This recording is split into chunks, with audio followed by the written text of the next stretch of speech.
povo, beleza? Tranquilo? Vamos lá. Sexta-feira, hein?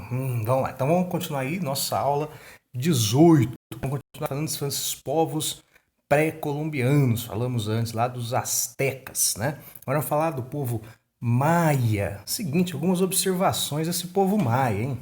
Tá aí exprimido na sua apostila entre uma civilização e outra, poucas páginas. Por isso que eu deixei para aula de sexta, certo? A gente só vê o Maia, né? Algumas considerações aí. Então, Maia, você tá a localização. Então, você tem nessa América, nessa Mesoamérica, essa América do meio, né? O sul, onde hoje é o território mexicano, o sul do território mexicano, e ali o norte, norte da América Central, ali, ó, né? Na região da Guatemala. Então, essa região, essa península aí, você tem essa civilização maia. Lembra? Você teve vários povos, várias civilizações, diferentes nomes, diferentes culturas, né? Nos materiais didáticos, a gente só vê três, né? Azteca, Maia aí e Inca. Então aí a localização do povo maia. Uma consideração, hein? Esse povo maia, você não teve contato direto com o europeu. Quando o europeu chegou aqui, esses povos maia já estava em processo de decadência, em processo de esfacelação, tá certo? Eles já tinham adentrado em outras culturas ou desapareceram, tá certo? E outra coisa, diferente dos astecas, né, que formaram aquela confederação de cidades que eu falei, ou alguns historiadores falam o Império Azteca, os maias, eles se organizavam em cidades-estados. Lembram que eram cidades-estados? Cidades independentes, autônomas. Tá? Cada um tinha o seu líder, cada um tinha o seu exército, né? Mas que podiam ter sim relação entre si. Essas relações, ou relações comerciais, ou relações de guerra. Né? Então, cidades-estado. Então, os maias se organizavam em cidades-estados na península ali que a gente viu no mapa anterior, que a gente chama de Península do Yucatán. Tranquilo? Fácil, tranquilo, né?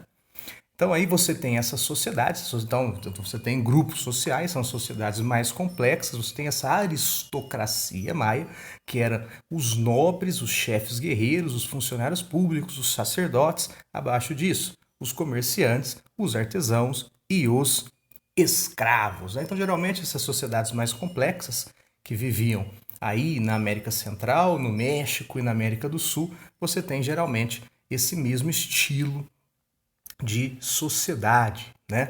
A economia, não esquecer, esses povos aí você tem uma economia agrária, a base deles é a agricultura, principais produtos, feijão, batata, milho e cacau, hein? São os produtos importantíssimos, é a base alimentar, não é? O milho, a batata e tal, é a base alimentar. É o que eu falei na outra aula, mas quando você pega o México, né? Você tem até hoje, né?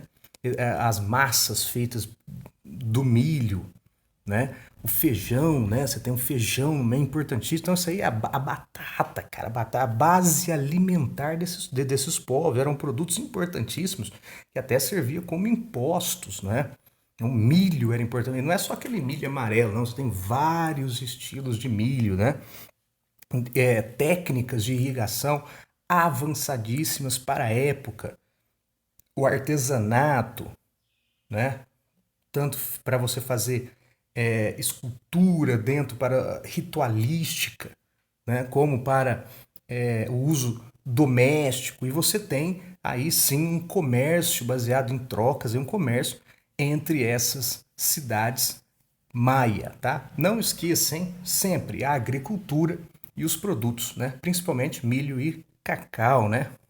O cacau, por exemplo, esses grupos sociais mais ricos, né, tomavam a bebida, né, feita de cacau amarguíssima, amarguíssima, que só gente rica tomava. Esses povos pré-colombianos, quando os europeus chegam, tomam aquilo, acham horrível, né? Taco que é açúcar, de tão amargo que é. E o que é criado aí? Ó, o chocolate, né? O chocolate, cara. O cacau é um produto, o quê? Americano, tá? Então a base da alimentação desses povos, não esqueça disso.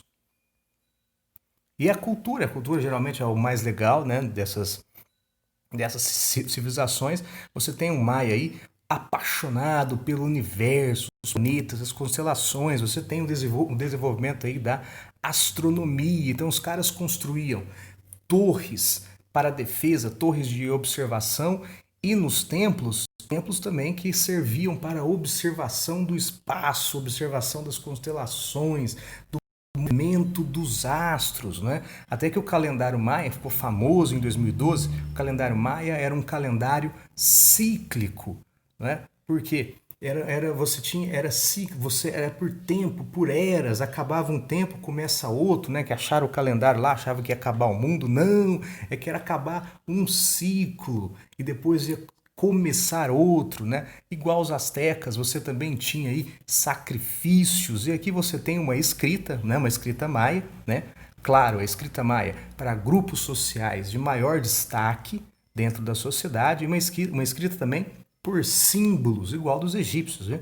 Escrita por símbolos, você escrevia dentro dos templos, né? Sobre os rituais, sobre os sacrifícios, né?